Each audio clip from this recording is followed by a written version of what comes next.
なるほど。こうしたら早く後ろに下がる。なるほど。ニーハオ、リリン。初心者の方ってどうしても逆疲れちゃう場面があるという話をよく聞きます。で、逆疲れちゃった時の対処法っていうのも今回動画にしていきたいと思います。フォア待ちしてたけどバック来ちゃった時の対処法、でバック待ちしてたけどフォア来ちゃったって時の返し方、そういうのが紹介できたらなと思います。よろしくお願いします。よろしくお願いします。おお。おお。手取れないでしょ。なるほど。今度手だけで。なるほど、手だけ。正しい状態じゃない。で、正しいフォームでもないような、打ち方になってしまうということなんですけども、でもしっかり相手のコートに返せてて、しかもなんかちょっと癖玉みたいなボールになってたと思うんですけど、どんな感じで今意識してやってたんですか？とりあえず手をいっぱい伸ばすんですね。とりあえず手を伸ばす、で前で打つじゃなくてちょっと後ろですね。体の若干後ろに取るとやっぱりちょっと間に合うんですよ。なるほど。体の後ろで捉える。そういつも打つのにいつもみんな教えるのは必ず体の前に取るじゃないですか、でもこういう時に前より後ろに取った方が逆にここ時間があるんで、ちょっと手首を使ってギュッて入れて、全く真逆のそうですね考え方。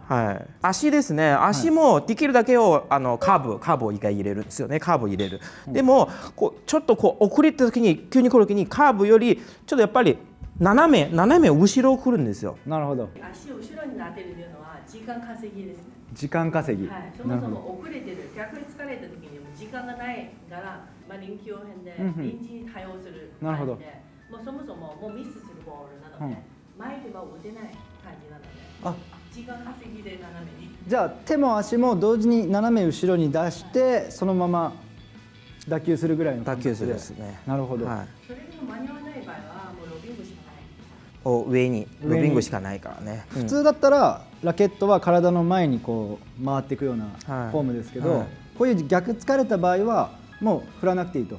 そうですね。体の後ろだけで。体の後ろに取って。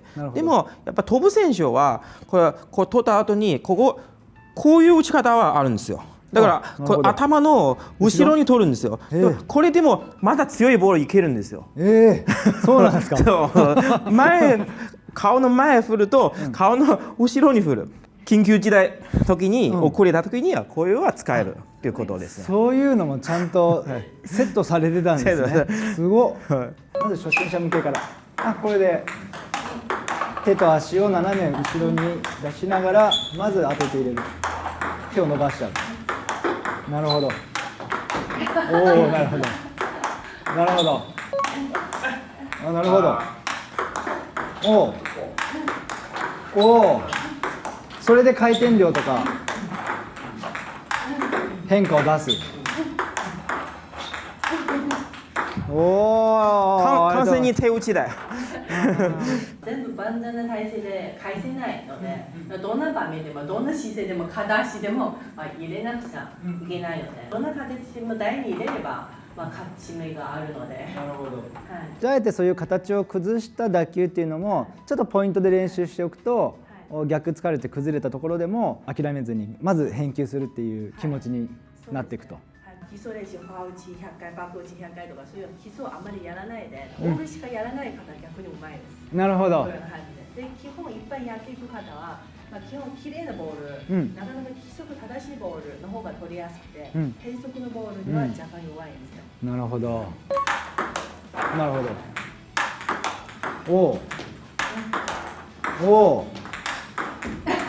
でもこれリアルですよね。こう逆疲れたって時に、なるほど。なるほど。あ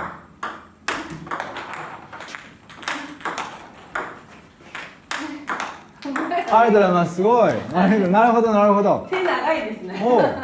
マジで今手長く見えた。一番近い道でまっすぐで行くようにですね。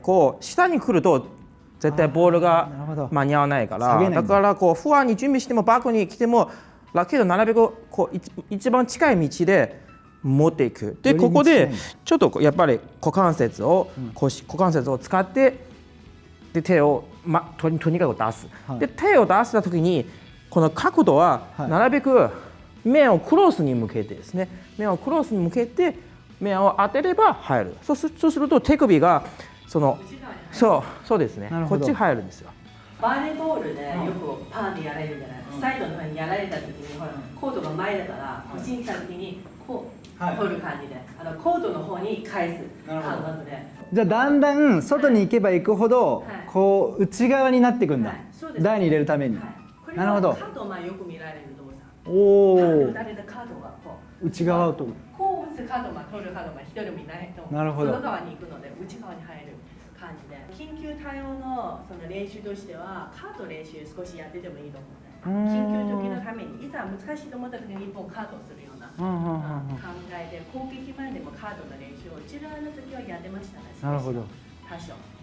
足は意識はしてる場合じゃない。じゃないです。してる場合じゃないです。ラケットに当たると。そう。なるほど。そう。じゃあもう本当手でいいですね。手でいいです。ラケットに当たればまあ返せるチャンスがあります。なるほど。ああ。なるほど。おお。かなり面を内側に入ってますね。そうですね。こういう取り方していいんですね。とりあえず手長い。なるほど。ありがとうございます。動きたいのは分かってんだけど、まだ初心者でなかなか動けないっていう人も、まあ逆疲れてないけど外側来ちゃったって時にあって諦めるんじゃなくて、逆疲れてなくてもこう取ったりするっていうのも全然ありってことですか。手だけでいいです。最初の段階。なるほどなるほど。最初小級の方とかやっぱ足は絶対動けないじゃないですか。ほぼもうくっついてる感じ。まあせいぜいちょっと上手い人は少し片足で動くぐらい。だったらもう手だけでも全然いいと思います。動かずに手伸ばせばここまで8から8まで届くので。プアグこういうふうにまあ腰あまり使わないんですよ。手で後ろを取るんですよ。回したりしない。そうそうバッグ使わない。だけどフォアからバッグ来る時にこれ腰を使うんですよ。なるほど。これだからここに一瞬バッてくると腰は怪我することもあるんですよ。なるほど。バックの時に腰使うっていうのは威力を出すためじゃなくて、手の長さ稼ぐためにっていう意味合いの腰ですよ。そうです。そういうの。こう来ててバック来たって言った時に、なるほど。なるほど。手首を巻いてこうやる。バックは手首を内側に巻く。なるほどなるほど。どっちも巻く。で要は入る入らないってまず当てるってことですよね。なるほど。なるほど。なるほど。これは逆疲れたい時用の練習ということですね。ウォーミングアップというか。足が使えない状態で。なるほど。手だけで取ったり。こうあるべきっていう打ち方っていうのがありますけど、あえてそれを崩した打ち方で、じゃないと対応できないっていうのも卓球には存在してたと。そうですね。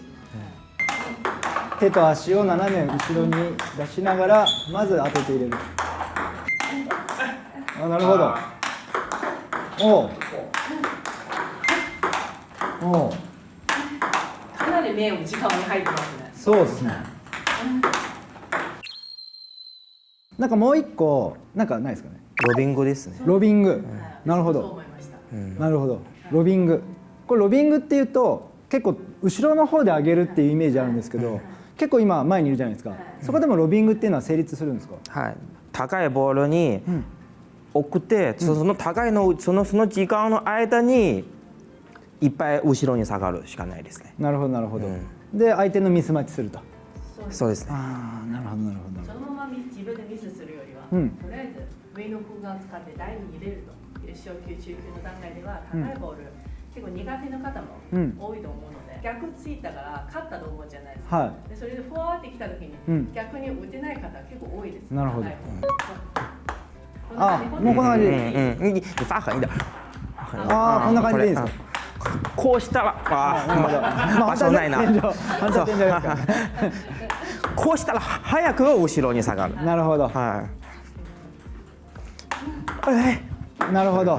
逆疲れちゃって後ろので取ってそのまま。そうです。面は真上ではないけど、ちょっと斜め上で弧線をあって入れる感じですね。だからラケットは前に振らないんですね。はい。ラケットは面あって上に行くと自然にボールが高く行くんですよ。で帰ってきて打たれても、そうこういう感じの展開。そう、ロビング、はい、もうロビングになる。なるほど。はい。そう。なるほど。ああ。ここれフォアからバックの、はい、同じです。同じ、うん、なるほどなるほど。いつもの低い空間じゃなくて高い空間を使う。いやどうしても逆を突かれたらダメだって気持ちがあるから、逆突かれないようにっていうのだけ練習して、で実戦で逆突かれちゃったら突かれちゃったらダメだって諦めてたんですけど、こういう練習しとけば、逆突かれたってところからのラリーがスタートできるっていうパターンがある。ピンチはチャンスになっちゃうかもしれない。仕掛けたりとか。なるほど。これはもうだから初級から練習して取り入れてるだけで、ちょっと勝敗も変わりそうですね。一点一点の。はい、ということで、今日はあえて逆を突かれた時のっていうちょっと変則的な、テーマだったんですけども、まず諦めない気持ちが一番最初に来るんですね。気持ちが諦めたらそもそも手も出ないので、もうチャンスもゼロだと思うので、とりあえず手出してラケットに当たれば可能性はあると。はい。諦めないでくださいね。はい、ぜひ皆さんこれをやってみて、不可能を可能に、していきましょう。はい、はい、じゃあ良かったと思う人はチャンネル登録、グッドボタンよろしくお願いします。せーの、再见。